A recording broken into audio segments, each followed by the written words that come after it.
नमस्कार। आज मेरे व्याख्यान का विषय जनसंख्या आंकड़ों में पाए जाने वाले त्रुटियों का निर्धारण और आकलन है। जहां पर बहुउद्देशीय जनसंख्या आंकड़े बड़े पैमाने पर संग्रह किया जाता है, जैसे कि किसी देश की जनगणना जिसमें कई प्रगणक और उत्तरदाताएं शामिल हो, वैसे जनसंख्या आंकड़ों का मूल्यांकन आवश्यक है ताकि ऐसे प्रयासों की सफलता या विफलता का आकलन किया जा सके। ऐसा इसलिए जरूरी है क्योंकि बड़े पैमाने पर संग्रह किए गए जनसंख्या आंकड़े, जिसमें कई अवधारणाएं और प्रक्रियाएं सम्मिलित होते हैं, उनमें कई बार त्रुटियां, पूर्वाग्रह और कमियां पाए जाने की संभावना प्रबल होती है। इसलिए जनसांख्यिकीय आंकड़ों की गुणवत्ता का मूल्यांकन करने के लिए और उसमें पाए जाने वाले त्रुटियों का पता लगाने के लिए कई तकनीकों का विकास किया गया है। इन तकनीकों को कुछ इस प्रकार वर्गीकृत किया जा सकता है, जैसे द डायरेक्ट मेथड यानी कि प्रत्यक्ष विधि और द इनडायरेक्ट मेथड यानी कि अप्रत्यक्ष विधि। सबसे पहले हम आते हैं प्रत्यक्ष विधि पर। इसमें पोस्ट एन्यूमरेशन चेक्स यानी प्रगणन के बाद की गई जांच के माध्यम से प्रतिचयनित जनसंख्या का पुनः साक्षात्कार लिया जाता है। प्रगणन के पूरा होने के तुरंत बाद किए गए सर्वेक्षणों को पोस्ट एन्यूमरेशन सर्वेज या पोस्ट एन्यूमरेशन चेक्स कहा जाता है। ऐसे सर्वेक्षण जनसंख्या आंकड़ों की विविधता को ध्यान में रखते हुए प्रतिचयनित क्षेत्रों में किया जाता है। ऐसे सर्वेक्षण विधि जनसंख्या के कुछ विशेष समूहों के बारे में जानकारी प्राप्त करने के लिए खासकर तैयार किया गया है। इसके अलावा जनसंख्या आंकड़ों में पाए जाने वाले कंटेंट और कवरेज एरर्स, जिसके बारे में मैंने पूर्व में ही मेरे दूसरे वीडियो में चर्चा की है और उसका लिंक इस वीडियो के डिस्क्रिप्शन बॉक्स में दिया गया है। ऐसे त्रुटियों का पता लगाने और जनसंख्या से जुड़े अतिरिक्त जानकारी एकत्रित करने में ऐसे सर्वेक्षण काफी मददगार साबित होते हैं। पोस्ट एन्यूमरेशन चेक्स यानी कि प्रगणन के बाद की गई जांच का उद्देश्य सामान्य रूप से दो प्रश्नों का उत्तर प्रदान करना होता है। पहला, जनसंख्या आंकड़ों का संग्रहण कितना सटीक है, और दूसरा, एक निश्चित विशिष्ट विशेषता के संदर्भ में किसी व्यक्ति विशेष के विवरण कितने सटीक रूप से किया गया है। कवरेज एरर्स का पता लगाने और उसका मूल्यांकन करने के लिए पोस्ट एन्यूमरेशन चेक्स में खासकर दो महत्वपूर्ण बिंदुओं पर ध्यान दिया जाता है। पहला, व्यक्तियों या परिवारों की अतिगणना या प्रगणन में चूक जाना, और दूसरा, प्रगणित परिवारों में किसी व्यक्ति की अतिगणना या चूक जाना। जहां तक कंटेंट एरर्स की बात है, तो कंटेंट एरर्स के मूल्यांकन के लिए कुछ प्रतिचयनित परिवारों या व्यक्तियों का पुनः साक्षात्कार लिया जाता है। प्रगणन और पोस्ट एन्यूमरेशन चेक्स के बीच का समय अंतराल न तो ज्यादा होना चाहिए और न ही बहुत आसपास। संग्रहण प्रक्रिया की स्वतंत्रता को बरकरार रखने के लिए ये आवश्यक है कि संग्रहित जनसंख्या आंकड़ों को संबंधित कार्यालय में निर्धारित समय के भीतर प्राप्त किया जाए। पोस्ट एन्यूमरेशन सर्वेक्षणों का उपयोग या तो पहले साक्षात्कार में प्राप्त आंकड़ों को बदलने के लिए एकल प्रणाली के रूप में लिया जा सकता है, या तो दोहरी प्रणाली के रूप में जिसमें आंकड़ों का संग्रहण और उनके मूल्यांकन और समायोजन किया जा सके। अब हम आते हैं अप्रत्यक्ष विधि पर। ये विधि आंतरिक और बाह्य संगति सम्मिलन मानदंड पर आधारित है, जिसका मतलब है कि संग्रहित जनसंख्या तथ्य एक दूसरे के साथ संगत होना चाहिए तथा अन्य स्रोतों से जानकारी के अनुरूप होना चाहिए एवं वे एक ऐसा सम्मिलित समूह में शामिल किया जा सके जिसमें आपसी भिन्नता बहुत व्यापक ना हो। इस विधि में दो प्रकार के मूल्यांकन शामिल हैं। सबसे पहले हम चर्चा करेंगे बाह्य संगति का मूल्यांकन। इसमें संग्रहित आंकड़ों की तुलना किसी अन्य जानकारी स्रोतों से किया जाता है ताकि एक विश्वसनीय स्वीकार्यता पर पहुंचा जा सके। कुल गणना की बाह्य संगति जांच अक्सर बैलेंसिंग इक्वेशन या संतुलन समीकरण के माध्यम से किया जाता है। संतुलन समीकरण एक ऐसी प्रक्रिया है जो किसी जनगणना की सटीकता का मात्रात्मक मूल्यांकन किसी अन्य तरीकों की तुलना में अधिक विश्वसनीय रूप में करता है। संतुलन समीकरण को स्पष्ट करने के लिए उदाहरण स्वरूप हम ये कह सकते हैं कि किसी भी समय अंतराल को माना जाए, जैसे कि दो जनगणनाओं के बीच का समय, जिस दौरान किसी देश की जनसंख्या जन्म, मृत्यु या देश की सीमाओं के पार प्रवास के कारण बढ़ या घट सकती है। जबकि जन्म और आप्रवासन जनसंख्या में वृद्धि करते हैं, मृत्यु या उत्प्रवास मृत्यु और उत्प्रवास जनसंख्या को कम करता है।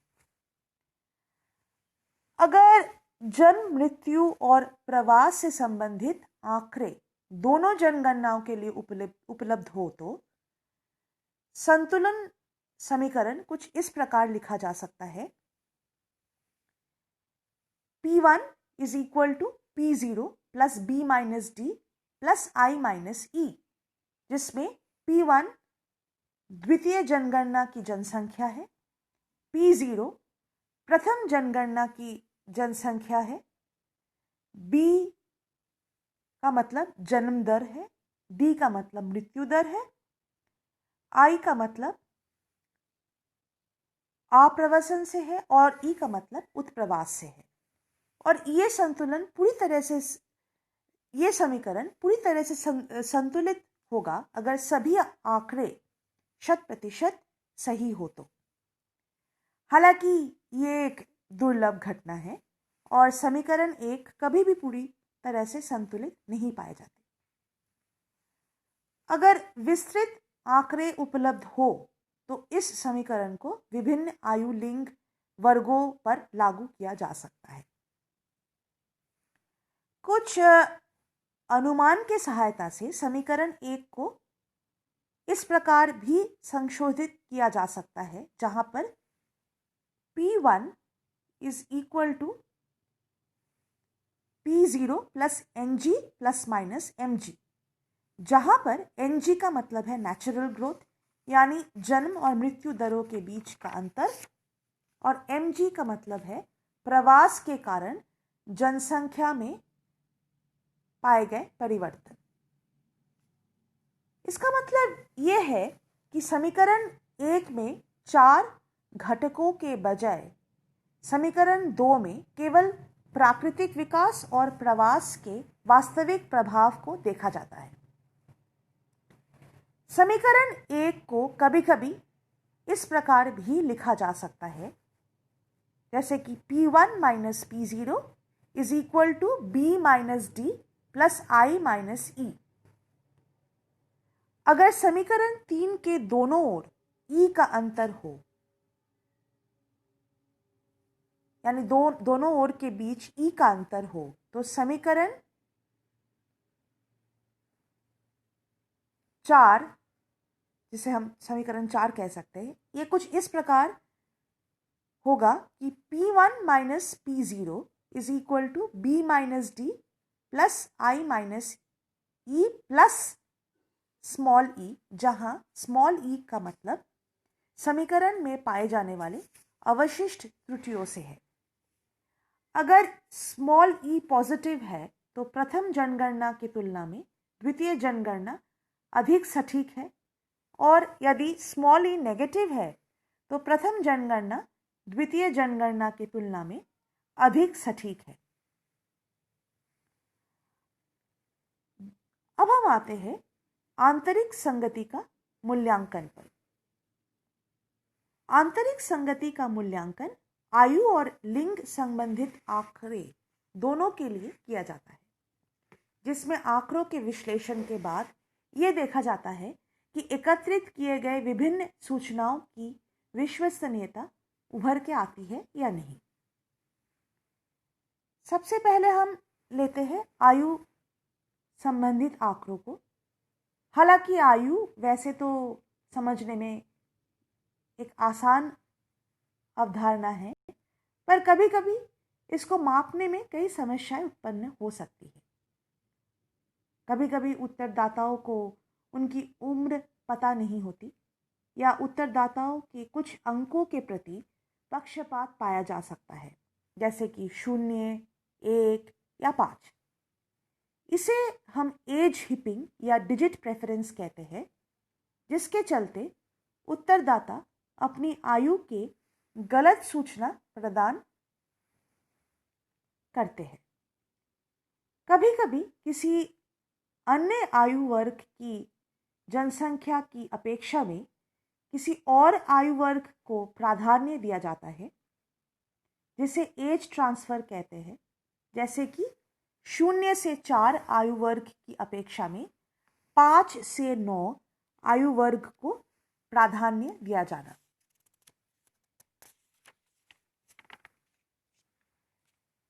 एकल वर्ष की आयु संबंधित आंकड़ों में पाए जाने वाले त्रुटियों के मात्रात्मक विश्लेषण के लिए ग्राफिकल या बीजगणितीय विधियों का प्रयोग किया जा सकता है, पर आयु समूहों में त्रुटि निर्धारण के लिए आयु अनुपात या एज रेशियोज का उपयोग किया जाता है।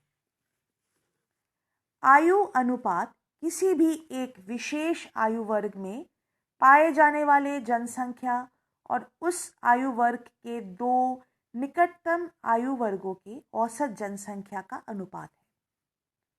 उदाहरण में कह सकते हैं कि जैसे 5 से 9 आयु वर्ग का एज रेशियो 5 से 9 आयु वर्ग में पाई जाने वाले जनसंख्या और 0 से 4 और 10 से 14 आयु वर्गों के औसत जनसंख्या का अनुपात होगा।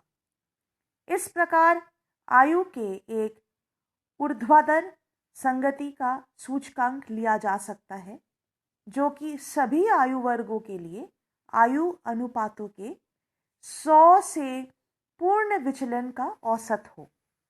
उसे एज रेशियो स्कोर कहते हैं। जहां तक लिंग से जुड़े आंकड़ों का सवाल है, लिंग को परिभाषित और वर्गीकृत करना काफी आसान है, क्योंकि लिंग का पता आसानी से लगाया जा सकता है। बिना प्रवसन के किसी भी जनसंख्या के लिंग अनुपात में आयु के साथ रूपांतरण नहीं होना चाहिए। इस प्रकार आयु के आधार पर लिंगानुपात की गणना से किसी भी आयु के लिए लिंग के आंकड़ों में त्रुटियों का पता चल सकता है। और ये अक्सर देखा गया है कि किसी भी जनसंख्या में जन्म के समय पाए जाने वाले लिंग अनुपात लगभग एक सा ही रहता है, यानी कि प्रति 100 महिला पर 102 से 108 पुरुष।